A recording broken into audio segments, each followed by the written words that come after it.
Hello friends. देखिए यहाँ पे जो हमारा यूपीएससी का हिंदी का सब्जेक्ट है, जो कि एक तरीके से कह सकते हैं कि हमारा हिंदी साहित्य वैकल्पिक विषय है। तो उसमें जो प्रथम प्रश्न पत्र है, प्रथम प्रश्न पत्र में देखेंगे तो हमारे जो पाठ्यक्रम में लगा हुआ है, तो पाठ्यक्रम में देखेंगे हमारे हिंदी साहित्य का इतिहास जो है ये लगा हुआ है। हिंदी साहित्य का इतिहास, और उसमें 3 ही चीज़ों पे बात की गई है कि हिंदी साहित्य की आपको प्रासंगिकता पे बात करनी है। प्रासंगिकता के साथ अगर देखें तो लेखन परंपरा पे बात करनी है। लेखन परंपरा के साथ अगर बात करें तो यहाँ पे एक है कि जो है प्रासंगिकता, देखिए प्रासंगिकता, प्रतिमान, लेखन परंपरा, इन 3 चीज़ों को मेंशन किया गया है। वहीं भी हिंदी साहित्य को जब हम और अंदर जाकर जो रेफरेंस और भी अच्छे बुक्स होते हैं उनमें देखते हैं, तो फिर हम खुद से ये चीज़ सोचते हैं कि जब भी कोई विषय पढ़े तो क्यों ना उसके स्रोत के बारे में, उसका आधार क्या है, इन सारी चीज़ों पे भी ध्यान दें। तो यहाँ पे मैंने साथ में ही, अगर आपको दिखे यहाँ पे, तो मैंने यूजीसी नेट का भी ये सिलेबस यहाँ पे लगा दिया है कि इस तरीके से अगर आपको, यहाँ से मैं इसको थोड़ा बड़ा कर देती हूँ, कि आपको इससे ये आइडिया हो जाए कि जो हमारा पाठ्यक्रम है बेसिकली, तो हमें यहाँ तक पढ़ना चाहिए। होपफुली अभी दिख रहा होगा आपको ये चीज़ें, कि हिंदी साहित्य का जो देखें, तो हिंदी साहित्य का जो है ये दर्शन क्या है, हिंदी साहित्य का दर्शन क्या है, हिंदी साहित्य के इतिहास लेखन की पद्धतियाँ क्या रही हैं, उनमें विशेषताएँ क्या हैं, साहित्यिक प्रवृत्तियाँ क्या हैं, रासो, आदिकालीन हिंदी का जैन साहित्य, ये सब, फिर भक्ति काल है, फिर रीतिकाल है। इस तरीके से हम चीज़ों को लेके आगे बढ़ते हैं। तो ये जो मैंने दिखाया है, ये तो आपको यूजीसी नेट का जो है सिलेबस, ये यूजीसी नेट के सिलेबस को हम दिखा रहे हैं। सेम चीज अगर आप बात करेंगे और भी बुक्स में, तो आपको चीजें थोड़ी डेप्थ में पढ़नी होती है। ये भी अगर हम कहें कि रेफरेंस बुक के तौर पे अगर हम इसको आपके सामने पेश करते हैं, तो यहाँ भी जो शुरुआत हुई है, यहाँ भी आपको दिख रहा होगा कि ये चीजें भी हैं कि अगर आपको पढ़ना है इतिहास, तो उसके अर्थ और स्वरूप को जानिए, दर्शन की रूपरेखा को समझिए, इवन इतिहास के प्रति भारतीय दृष्टिकोण और इतिहास के प्रति पाश्चात्य दृष्टिकोण को। इसके बाद है साहित्य का दर्शन समझिए, साहित्य की परंपरा समझिए, आधार समझिए, फिर नामकरण, और इसके बाद आप आते हैं आदिकाल। फिर क्रमशः चलता है कि अगर आदिकाल पे आ गए तो हिंदी साहित्य का आरंभ कैसे हुआ, प्रथम कवि कौन से रहे, प्रथम रचनाकार कौन से रहे, सीमांकन क्या है, नामकरण की समस्या क्या क्या आती है, फिर परिवेश क्या रहा, और परिवेश में भी राजनीतिक, धार्मिक स्थिति, सामाजिक स्थिति, सांस्कृतिक, पारिस्थितिक, साहित्यिक वातावरण, ये जितनी भी चीजों को मैं काउंट करा रही हूँ ये सब क्रम से आता है। अब ये कोई भी चीज, अगर आप ये साहित्य के विद्यार्थी हैं, शुरुआत में अगर आपको उतनी जानकारी नहीं है, तो ये चीजों को पढ़ना है, फिर ही आप देख पाएंगे कि यहाँ पे मैंने प्रश्न को भी लगा दिया है, जितने भी पूर्ववर्ती जो भी पेपर हुए हैं और उनमें से जो क्वेश्चन आपके हिंदी साहित्य से आए हैं तो किस तरीके से आते हैं, तो यहाँ मैंने मतलब कि एक तरीके से प्रश्न भी लगा दिया है। फिलहाल पहले हम मूल मुद्दे पे आते हैं कि हमने यहाँ पे आपसे ये कहा था कि हम फर्स्ट पेपर को करवाएँगे, और फर्स्ट पेपर कैसे करवाया जाए ये समझ में भी नहीं आ रहा था कि कैसे हमें शुरुआत करनी चाहिए। तो मुझे लगा कि जब भी हम साहित्य को लेके चल रहे हैं तो सबसे पहले क्यों ना उस विषय को बहुत अच्छे से समझें, क्योंकि जो विषय हमको पढ़ना है एटलीस्ट उसकी अच्छी से समझ हमें डेवलप होने के लिए। हम साहित्य पढ़ रहे हैं ना, तो साहित्य पढ़ते वक़्त ये तो हमें पता होना चाहिए कि जो साहित्य का है बेसिकली, साहित्य का दर्शन क्या है। हर एक चीज के पीछे कुछ, कोई भी चीज आप पढ़िए तो एक ना कोई फिलॉसफी होती है उसके पीछे।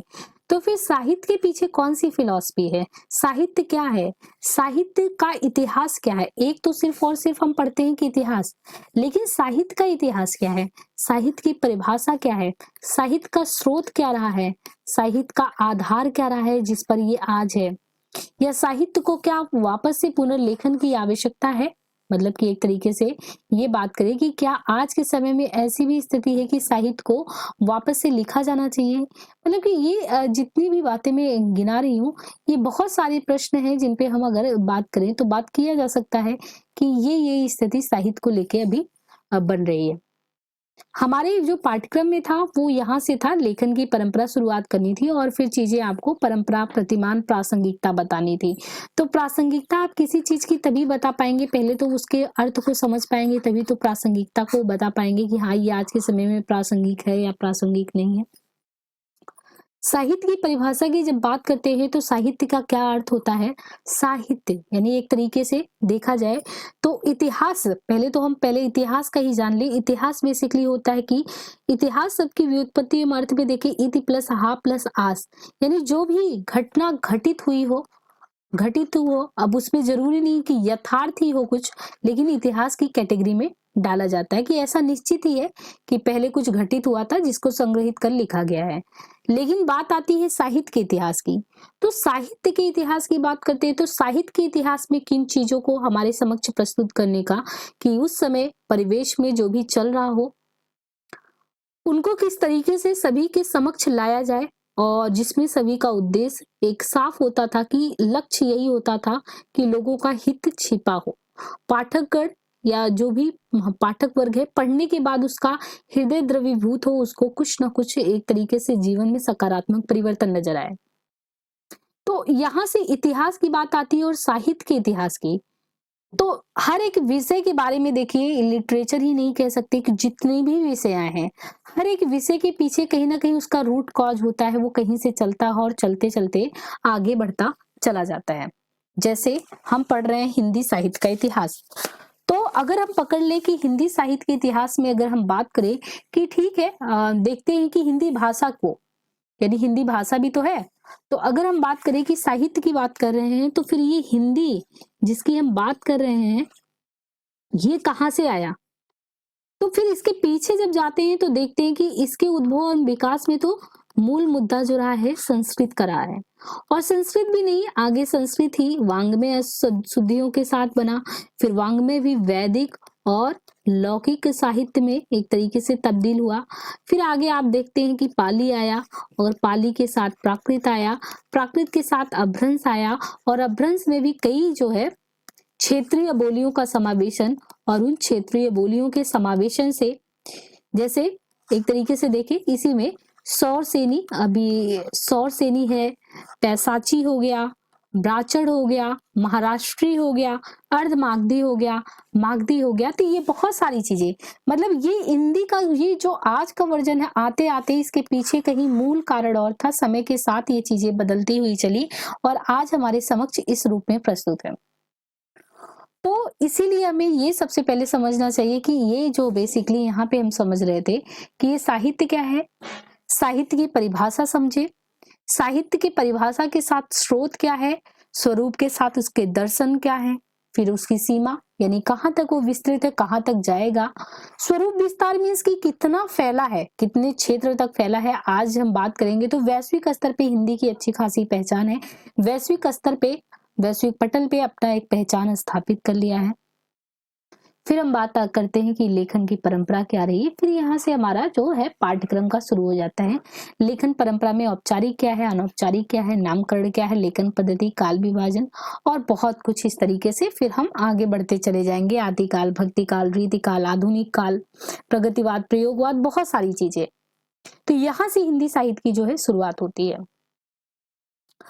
अब एक चीज है कि यहाँ पे जो पढ़ रहे हैं ये ऑप्शनल के स्टूडेंट को हम ध्यान में रख रहे हैं, यूपीएससी वैकल्पिक विषय वाले साहित्य के बच्चों के लिए, लेकिन उनके साथ ही यूजीसी नेट पाठ्यक्रम में एमए की हिंदी, बीए की हिंदी, सभी में जब आपको साहित्य पढ़ना है तो सबसे पहले साहित्य को पढ़ने से पूर्व इन चीजों को समझना है। अब देखिए, मैं पहले आपको इतिहास की कुछ परिभाषाएं गिना देती हूँ, क्योंकि हिंदी साहित्य का इतिहास पढ़ना है तो आप ऐसा ही निश्चित था या ऐसे ही घटना घटित हुआ था और जिसमें समावेशन हो लोगों के हित का, ऐसा साहित्य हिंदी साहित्य बेसिकली है। इसके बारे में हेरोडोटस, जिनको हम इतिहास का पितामही भी कहते हैं, कि ये विश्व में इतिहास के जनक माने जाते हैं, इनके द्वारा रचित हिस्टोरिका इतिहास की प्राचीनतम पुस्तक है। इन्होंने इतिहास की परिभाषा देते हुए ये कहा था कि इतिहास क्या होता है, इतिहास बेसिकली क्या होता है, जो सत्य घटनाएं होती हैं, सत्य घटनाओं का अगर हम क्रमबद्ध अध्ययन करें। अब यहीं पे बात थोड़ी सी अपने इतिहास के लिए, साहित्य के इतिहास के विद्यार्थियों के लिए अलग हो जाता है यहाँ पे कि सत्य घटनाओं का क्रमबद्ध अध्ययन, और ये इतिहास के पिता में एक तरीके से कौन कह रहा है, हेरोडोटस कह रहे हैं। लेकिन जब हम पढ़ते हैं हिंदी साहित्य का इतिहास तो यहाँ पे बात अलग हो जाती है इस प्रकार कि हिंदी का जो साहित्य लिखा गया है ना, वो बेसिकली उद्देश्यपूर्ण लिखा जाता है, और उद्देश्यपूर्ण में जरूरी नहीं है कि यथार्थ यथार्थ बोले तो सच्चाई, जरूरी नहीं है कि उसमें सच्चाई का पूर्णतः समावेशन हो। यहाँ पे सच्चाई के साथ हमें पाठक को समझाने के लिए कलात्मकता विद्यमान करना पड़ता है, उसको ललित शैली में प्रस्तुत करना पड़ता है, ताकि आपको, इसलिए कि जो पाठकगण है उसको रुचिकर लगे और वो पढ़ जाए। और जो हमारा उद्देश्य है, उद्देश्य क्या है? मान लीजिए सामाजिक परिवर्तन, वैचारिक क्रांतिकारी परिवर्तन, कुछ भी हो सकता है। तो यानी यथार्थ सच्चाई भी हो सकता है, सच्चाई के साथ हमें प्रस्तुत करने के लिए कलात्मकता या कल्पना, इन सबको भी लेना पड़ता है। इससे बनता है हमारा हिंदी साहित्य का इतिहास। तो एक चीज ये है कि और भी, ये तो सत्य घटनाओं का क्रमबद्ध अध्ययन ही इतिहास कहलाता और साहित्य के इतिहास के बारे में बताया गया। एक एग्जाम्पल लेके इस चीज को हम समझाना चाहेंगे, जिससे आपको इतिहास और साहित्य के इतिहास में थोड़ा सा अंतर हो जाए। देखिए, साहित्य का इतिहास, एक चीज आप देखिए, जो भी साहित्य आप पढ़ते हैं, जो आपके पाठ्यक्रम में लगा है, तो कोई भी एक एग्जाम्पल ले लेते हैं। मान लीजिए स्कंदगुप्त नाटक आपने ले लिया। अब इसमें हो सकता है कि ऐतिहासिक तत्वों का जो समावेशन किया गया है, उसमें बहुत सारी चीजें हो सकता है कि थोड़ी बहुत यथार्थ भी घटनाएं हो, सच्ची घटना हो कि हाँ हुड़ों का आक्रमण हुआ, ये सब जो भी ऐतिहासिक तथ्य थे वो हो सकता है सही हो। प्लस उसमें आपको और भी चीजें दिखा दी गई, चाहे देवसेना का प्रेम हो या उनका राष्ट्र के प्रति समर्पण हो।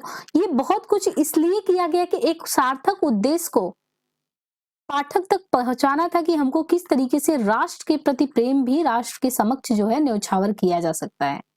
यानी उस समय जो तात्कालिक समस्या थी, उस समस्या के निदान के लिए लोगों में क्या करना था? आत्मबल बनना था कि हम सब कुछ छोड़ सकते हैं अपने राष्ट्र के लिए, एक मैसेज देना था। और उस मैसेज को देने के लिए पाठक वर्ग को यथार्थ प्लस कलात्मकता का ललित शैली में प्रस्तुत कर प्रवेश जो प्रस्तुत किया गया, वो था साहित्य। उसमें भी हित छिपा था ना एक तरीके से। तो मुझे जहां तक लगता है कि यहाँ पे आपको इतिहास और साहित्य के इतिहास में काफी कुछ अंतर क्लियर हो गया होगा कि साहित्य क्या है, साहित्य का इतिहास क्या है।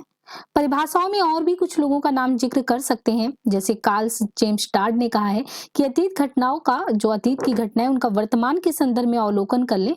जो भी है अतीत की घटना हुई है, उसका वर्तमान के संदर्भ में अवलोकन इतिहास ही है। महर्षि वेदव्यास जी धर्मार्थ काम मोक्षेषु उपदेश समन्वितम पूर्ववृत्त सत्याव्याख्यानम इति इतिहास समुच्यते।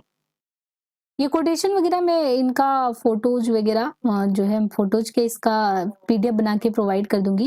एक्चुअली इस तरीके से बीच बीच में ये करना ना बहुत ही बाधा उत्पन्न करता है चीजों को दिखा के। मुझे लगता है कि आपको इस तरीके से अगर हम कर रहे हैं तो समझ में बस आना चाहिए, मेरा मेन मुद्दा वही है ना। बाकी मैंने आई थिंक इन सब की थोड़ी फोटोज वगैरह यहाँ से कर दिया है, बट वो बाधा ही उत्पन्न करती है मुझे जहां तक लगता है। यहाँ पे आप देख सकते हैं कि कुछ लोगों की परिभाषा वगैरह को मैंने यहाँ पे वो कर दिया है, जैसे हेरोडोटस का हो गया, कर्नल जेम्स स्टार्ट का हो गया कि अतीत की घटनाओं का वर्तमान के संदर्भ में अवलोकन इतिहास है। हो सकता है फट के अच्छा नहीं दिख रहा हो, बट आवाज सुन लीजिए। महर्षि वेदव्यास जी ने कहा है धर्मार्थ काम मोक्षेषु उपदेश समन्वितम, है ना, सत्य व्याख्यानमिति इतिहास समुच्यते। या डार्विन भी कहते हैं कि सृष्टि का बाह्य विकास उसके आंतरिक विकास का ही परिणाम है। किसी काम के पीछे कुछ निश्चित कारण होते हैं, किसी काम के पीछे कुछ निश्चित कारण होते हैं। इसी कारण कार्य श्रृंखला को खोजते हुए आंतरिक विकास प्रक्रिया को समझना ही इतिहास है। मतलब कि हर एक चीज को आप जानने की कोशिश करते हैं तो ऐसे ही नहीं करते। और तेन की परिभाषा को समझे तो तेन को कहा जाता है आधुनिक इतिहास का जनक। जिसे हेरोडेटस को इतिहास के जनक के बारे में बोले, ऐसे आधुनिक इतिहास के जनक के रूप में तेन को माना जाता है। उन्होंने इतिहास लेखन में जाति वातावरण क्षण को विशेष महत्व दिया। किसी जाति विशेष की वातावरण विशेष से जो प्रभावित स्थिति होती है, क्षण विशेष में निर्मित प्रवृत्तियां एवं घटनाओं का विश्लेषण ही इतिहास है। और इन तेन को ही विधेयवादी पद्धति के जनक के रूप में भी जाना जाता है। तीन चीजें इनके बारे में कि जाति, वातावरण और क्षण के आधार पे तेन जी ने बहुत ही अच्छे से इतिहास को जो है डिफाइन करने का प्रयास किया है। कार्लाइल, इनके द्वारा भी एक इतिहास एक ऐसा दर्शन है जो दृष्टांतों के माध्यम से शिक्षा देता है। स्वाभाविक सी बात है, इतिहास के माध्यम से हम यही चीज लेते हैं, चाहे साहित्य का इतिहास हो, जो पूर्ववर्ती घटनाएं घट चुकी हैं। जब हम उपन्यास को पढ़ते हैं, गबन, गोदान, कर्मभूमि, रंगभूमि, वो जो समस्याएं थी तत्कालीन व्याप्त समस्याएं, या उस समस्या से जो जन सरोकारिता थी, लोगों का जो जुड़ाव था, कितनी सच्चाई थी, क्या थी, जब हम पढ़ते हैं तो आज अपने को उससे अच्छा पाते हैं या उससे अच्छी की संभावना की तलाश में हम कुछ करते हैं, तो अतीत को हम एक तरीके से क्या मान लेते हैं कि ये हमारे लिए एक मार्गदर्शक का काम हो सकता है कि ये रास्ता मत अपनाओ, अगर ये रास्ता अख्तियार करोगे तो फिर दिक्कत में जाओगे, या ये वाला रास्ता अख्तियार करो, ये बहुत अच्छा होगा। तो कहीं ना कहीं हम, क्योंकि जैसे एक बच्चा भी जन्म लेता है घर में, तो वो बड़ों से सीखता है क्या कर रहे हैं, कैसे कर रहे हैं, तो चीजों को। और हम लोग जो भी पढ़ रहे हैं, जैसे भी करें, हम अतीत में जो घटनाएं घटित हो गई हैं उसको एक मार्गदर्शक के तौर पे मान लेते हैं कि ऐसा कुछ हुआ था, अगर ऐसा करेंगे तो ऐसा हो सकता है। एक आपको कहीं ना कहीं मतलब कि रूल बुक मिल जाता है कि इसको फॉलो करने से इस तरीके से हो सकता है, क्योंकि वो अनुभव पे आधारित होता है। और डॉक्टर नगेंद्र कहते हैं कि बदलती हुई अभिरुचियों का इतिहास साहित्य इतिहास है जिसका सीधा संबंध आर्थिक क्रियाओं से है। तो आर्थिक क्रियाओं से कहते हैं। और शुक्ल जी का तो बहुत ही फेमस है कोटेशन, और शुक्ल जी के बारे में अगर कहा जाए तो हिंदी साहित्य में एक अलग ही रूप है उनका।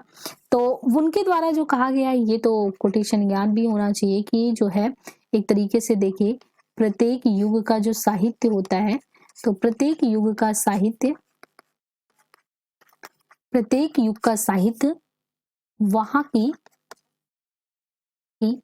जनता का, वहां की जनता की चित्तवृत्तियों का जो है संचित, जो है चित्तवृत्तियों का संचित प्रतिबिंब होता है। चित्तवृत्तियों का संचित प्रतिबिंब, ये तो पंक्ति बिल्कुल जो है रटी होनी चाहिए तो ही अच्छा पड़ेगा कि प्रत्येक युग का साहित्य जो होता है। अब मान लीजिए इसी समय का जो साहित्य है, तो ये प्रत्येक युग का साहित्य जो इस समय साहित्य लिखा जाना चाहिए, वो वहां की जनता यानी आज की जनता की जो मन में चित्तवृत्तियों में हलचल है, जो समस्याएं हैं, उनका संचित यानी उन्हीं का दर्पण है, उन्हीं की शीशा है। यानी आपके मन में जो चल रहा है, आप जनमानस के मन में जो चल रहा है, एक साहित्यकार जब बैठता है तो वो आपकी चित्तवृत्तियों को समझने का प्रयास करता है और उसी प्रयास को समझ के एक दर्पण की भांति वहां पे लिख देता है। और लिखने के बाद और भी पाठक वर्ग जब पढ़ते हैं तो उससे अपने आप को कनेक्ट पाते हैं। तो प्रत्येक युग का साहित्य वहां की जनता की चित्तवृत्तियों का संचित प्रतिबिंब है। ये चित्तवृत्तियां प्रत्येक युग में बदलती हैं। बदलती हुई चित्तवृत्तियों के साथ साहित्य परंपरा का सामंजस्य दिखाना ही इतिहास है। तो ये किसका है? ये कोटेशन बहुत ही इंपॉर्टेंट है, ये रामचंद्र शुक्ल जी का कोटेशन है, तो बहुत ही इंपॉर्टेंट है। इनके अलावा अगर बात करें, हजारी प्रसाद द्विवेदी जी ने कहा है कि मानवीय प्रवृत्तियों की खोज, एक तरीके से क्या है ये, तो ये है मानवीय प्रवृत्तियों की खोज।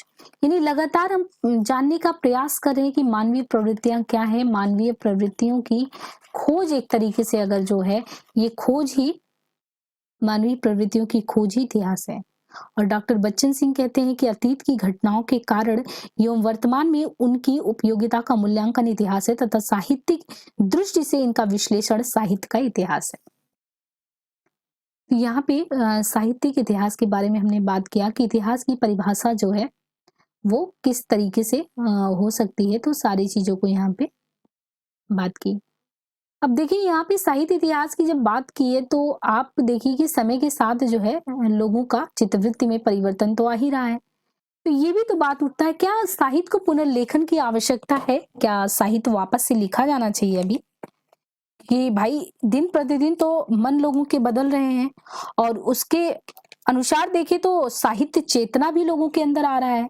और जब लोगों के अंदर साहित्य चेतना आ रहा है यानी जागरण हो रहा है, तो एक तरफ तो साहित्य चेतना है ना, आप पढ़ रहे हैं, आप चेतनशील हो रहे हैं, तो साहित्य चेतना भी प्लस इस समय लगातार नवीन शोध भी हो रहे हैं। अब ये नवीन शोध के परिणाम अनुसार क्या हमको फिर से वापस साहित्य लिखने की जरूरत है? तो देखिए प्रत्येक युग में साहित्य चेतना में निरंतर परिवर्तन या विकास तो होता रहता है। वर्तमान युग का साहित्य चिंतन वैसा नहीं है जैसा अगर आप देखना चाहेंगे शुक्ल जी के समय का रहा हो। उस समय अलग ही पैमाना रहा होगा, इस समय साहित्य के लेखकों के लिए अलग पैमाना होगा। तो साहित्य के जो मौलिक प्रतिमान है वो नहीं बदलते। जैसे मैंने कहा कि उपन्यास में अगर आपके 6 तत्व पढ़ने हैं तो वो शायद नहीं बदलेंगे कि 6 से अभी तुरंत ही कुछ बदल जाए। तो जो किसी भी चीज के होते हैं एक बना बनाया मौलिक प्रतिमान, वो मौलिक प्रतिमान तो नहीं बदलता है, लेकिन बदलते हुए युगबोध के कारण परिप्रेक्ष्य प्रवृत्ति प्रक्रिया में परिवर्तन निश्चय ही होता है। अब इसका ये मतलब नहीं है कि आप जो भी नवीन तथ्य आए सो उससे एक नया ही पूरा ग्रंथ बना दे, बहुत ज्यादा परिवर्तन नहीं आता। क्योंकि इसके संदर्भ में एक इलियड का कथन भी है पुनर्लेखन के संबंध में। वो ये कहते हैं कि केवल अतीत ही वर्तमान को प्रभावित नहीं करता, वर्तमान भी अतीत को प्रभावित करता है ना। तो इस तरीके से जरूरी नहीं है कि इतिहास लेखन की बात की जाए तो कोई आपसे प्रश्न करे क्या अभी इतिहास की पुनर्लेखन की आवश्यकता है, तो इस तरीके से नहीं कह सकते। आप ये कहिए ना कि मौलिक प्रतिमान जो है वो लगातार मौलिक प्रतिमान नहीं बदलता, एक बना बनाया पैटर्न है, उसमें कुछ नई चीजें, नवीन शोध है, उसको जोड़कर और वर्तमान के आधार पे लिखते रहिए। इसके लिए मैं ये बात करती हूँ कि आपको यहाँ पे रूपरेखा समझनी है, साहित्य के इतिहास की रूपरेखा। हो सकता है आपको लगे ये तो मेरे पाठ्यक्रम में नहीं है। मैंने कहा ना कि आपका पाठ्यक्रम यहाँ से शुरू होता है और इसके पीछे बहुत कुछ चीजें जो नहीं पढ़े होते हैं आप। साहित्य का दर्शन क्या है, स्रोत क्या है, आधार क्या है, स्वरूप विस्तार क्या है, सीमा क्या है, रूपरेखा क्या है, ये बहुत सारे प्रश्न हैं जो इससे पहले की बात है।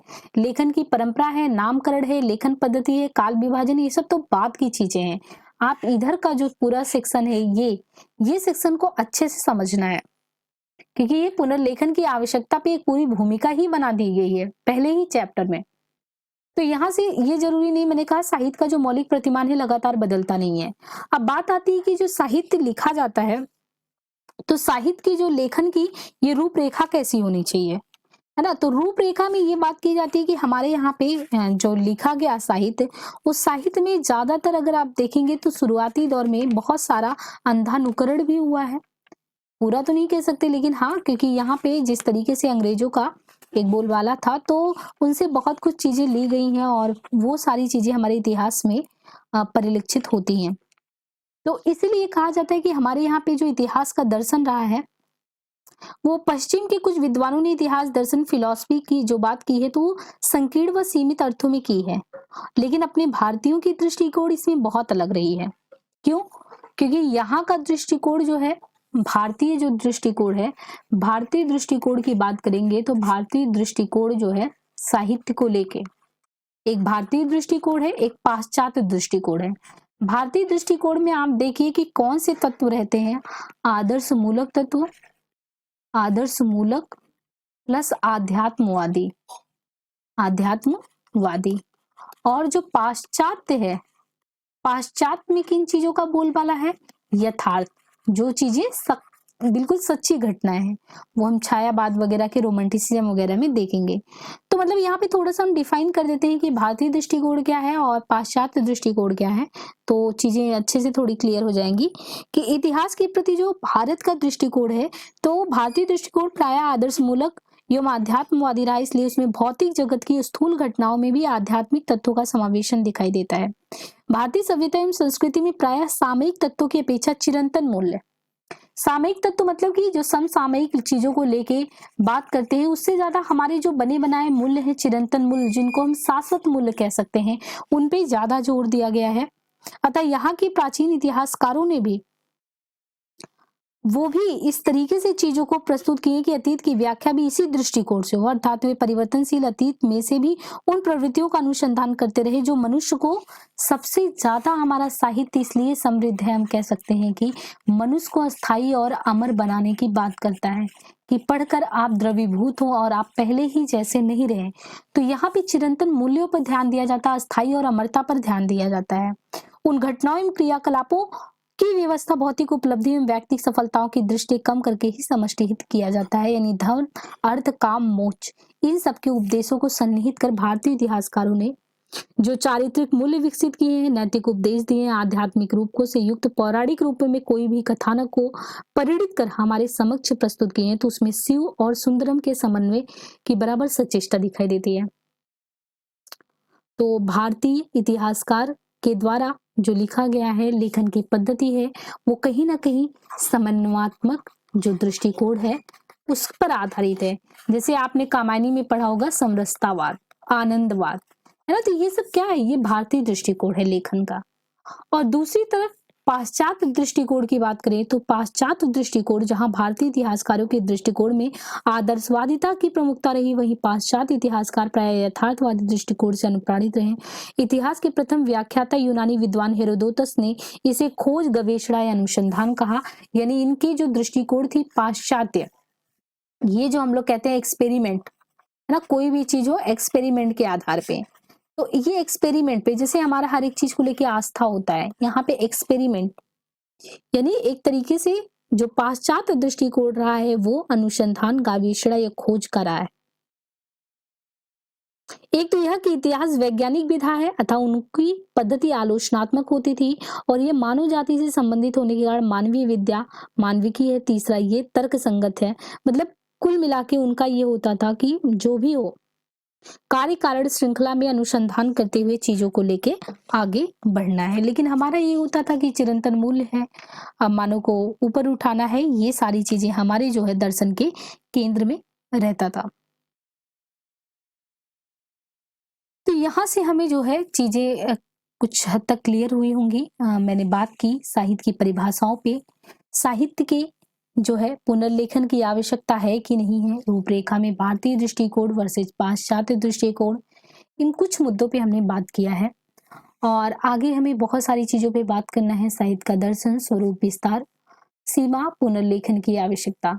अब यहाँ पे स्वरूप विस्तार को बहुत ज्यादा डिटेलिंग ना करते हुए सिर्फ इतना ही कहेंगे कि स्वरूप विस्तार का मतलब ये है एक तरीके से कि जैसे आप मान लीजिए कि स्वरूप विस्तार में अगर आप एक तरीके से जाइए, यहाँ से मैप गड़बड़ हो गया। स्वरूप विस्तार में हमें ये चीज को ध्यान रखना है एक तरीके से, है ना। एक मान लीजिए मैं ऐसे ही मैप जो है ड्रॉ कर पा रही हूँ, जैसे भी मान लीजिए ये आपका भारत है, और यहाँ पे आप मान लीजिए कि हिंदी जो है बेसिकली हिंदी का प्रचार प्रसार कहाँ तक है। हिंदी का जो हम वृक्ष एक उठाते हैं, यहाँ से मान लीजिए कि संस्कृत है, तो संस्कृत से पाली, पाली से प्राकृत, प्राकृत से अभ्रंश, फिर अभ्रंश की क्षेत्रीय बोलियां, तो इसका पूरे उत्तर भारत से लेके यह कहाँ तक है, या दक्षिण भारत में है तो कहाँ तक है। और इतना ही नहीं, आज ये भी देखिए एक तो ग्लोबल लेवल पे यानी वैश्विक स्तर पे भी अगर आप देखेंगे तो हिंदी काफी प्रचार प्रसार में है।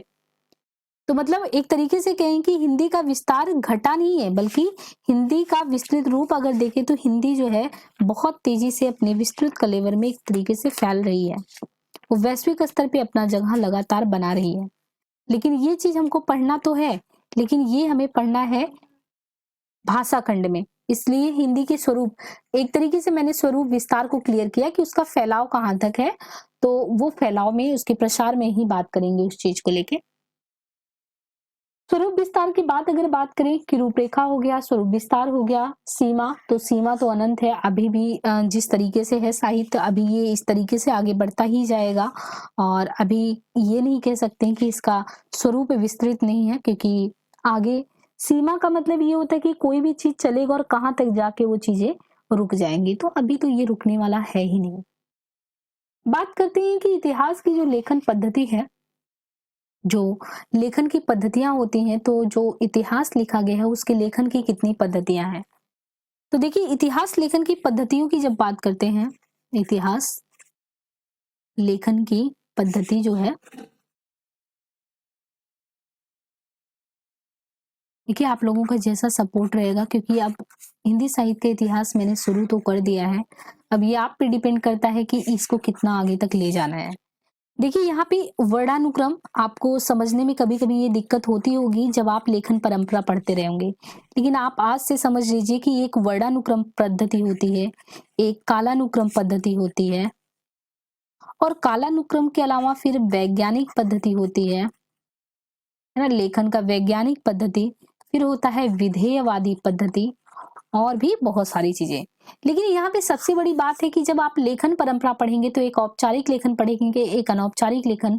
वर्णानुक्रम की जो अल्फाबेट का ABCD अक्षर होता है, ये अक्षर जब हम देखते हैं तो जो भी साहित्यकार, मान लीजिए कि उस साहित्यकार समय से पूर्व, यानी मान लीजिए एक A वाला व्यक्ति है, कोई D वाला है, अब A वाला व्यक्ति D वाले से एक तरीके से कह सकते हैं कि छोटा है, लेकिन क्योंकि इनका अक्षर ए से है, ये ऐसे ही देखिए कि क्लास वगैरह में जब हमारा अटेंडेंस लगाया जाता है तो नेम वाइज लगाया जाएगा वर्ड के अनुसार, तो चाहे आप छोटे हो बड़े, आपका जिस तरीके से अक्षर होगा अल्फाबेटिकल ऑर्डर में, तो उसी तरीके से आपको जो है बुलाया जाएगा। यहाँ भी सेम है कि वर्ड के आधार पे जो है इतिहास लेखन में उनके स्थान को सुनिश्चित किया जाता था, जिससे लगा कि ये तो बिल्कुल अनौपचारिक पद्धति है, ये तो कोई फॉर्मल वे है नहीं कि कोई छोटा बड़ा कुछ भी, मतलब आप ऑर्डर को फॉलो नहीं कर रहे हैं, ये अल्फाबेट के आधार पे। तो वर्ण अनुक्रम के आधार पे जो भी लेखन पद्धतियां हुई, तो उस पद्धति को ये माना गया कि वो अनौपचारिक लेखन है, मतलब सही से लेखन का प्रयास नहीं हुआ। इसके बाद की बात करते हैं कालानुक्रम पद्धति। तो कालानुक्रम पद्धति में बात करते हैं कि वह पद्धति जिसमें रचनाकारों का परिचय उसके जन्म काल के अनुसार दिया जाता है, उसे कालानुक्रम पद्धति कहते हैं, और ये इतिहास लेखन की सबसे लोकप्रिय व प्रचलित पद्धति है। एक तरीके से कह सकते हैं कि लोकप्रिय और प्रचलित तो ये कालानुक्रम है, लेकिन अमनोवैज्ञानिक तरीके से अवैज्ञानिक तरीका, सबसे ही ज्यादा अवैज्ञानिक तरीका वर्णानुक्रम है, अल्फाबेट वाला अक्षर। ये कौन सा तरीका है, ये तो मतलब कह सकते हैं कि ऐसे ही लिखा जाता था, तो वर्णानुक्रम को उतना माना नहीं गया। इसलिए जब हम पढ़ते हैं कि साहित्य का इतिहास कहाँ से मानना चाहिए, तो ये विवाद की स्थिति आ जाती है कि अल्फाबेटिकल जो ऑर्डर में लिखा गया उसको हम फॉर्मल में नहीं, औपचारिक में नहीं, अनौपचारिक में डाल देंगे। इसके बाद आता है वैज्ञानिक पद्धति। तो जो डिवाइड किया जाता है चीजों को, तो वैज्ञानिक पद्धति के आधार पे भी किया जाता है। तो इतिहास लेखन की वो पद्धति जिसमें शास्त्रीय मान्यता, भाषा, विराम, इन सारी चीजों पे ध्यान देते हैं और रचनाओं का मूल्यांकन किया जाता है, उसे वैज्ञानिक पद्धति कहते हैं। और हिंदी में इस पद्धति का प्रयोग सबसे पहले डॉक्टर गणपति चंद्र गुप्त ने किया था। ये भी है कि गणपति चंद्र गुप्त जी ने जो है, गणपति चंद्र गुप्त जी ने इसका प्रयास किया था वैज्ञानिक पद्धति का। इनके अलावा बात करें तो है वैज्ञानिक पद्धति भी, मतलब वैज्ञानिक हो गया। आलोचनात्मक भी पद्धति होती है कि वो पद्धति जिसमें रचनाकारों के परिचय से ज्यादा सूचनाओं के गुण दोष बताने पर ही बल दिया जा रहा हो, और इस आलोचनात्मक पद्धति इसको जिसे कहते हैं, इस लेखन में प्रयोग सबसे पहले किसने किया था? तो अगर हम कहें कि आलोचनात्मक आधार पे किसको मान्यता दी जाती है, तो राम कुमार वर्मा जी को दी जाती है। इनके अलावा समाजशास्त्रीय पद्धति भी होता है, मैंने तो यहाँ पे काउंट आपको कुछ ही करवाया, वर्णानुक्रम, कालानुक्रम, वैज्ञानिक पद्धति, विधेयवादी। लेकिन इनके अलावा समाजशास्त्रीय पद्धति भी होती है। समाजशास्त्र के अनुसार देखें कि वो पद्धति जिसमें रचनाकारों के इतिहास लेखन की वो पद्धति जिनका मूल्यांकन उनके द्वारा समाज को प्रभावित करने के आधार पर किया जाता है, कि उसे समाजशास्त्री।